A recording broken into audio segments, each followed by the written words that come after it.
1.500 metros da rabiola, 4 dias.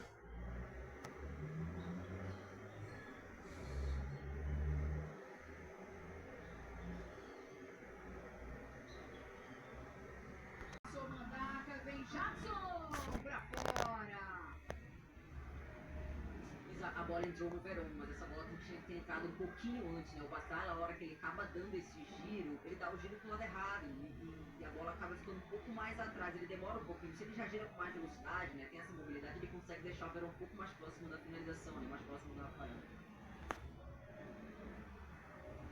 Ao fundo também, ó.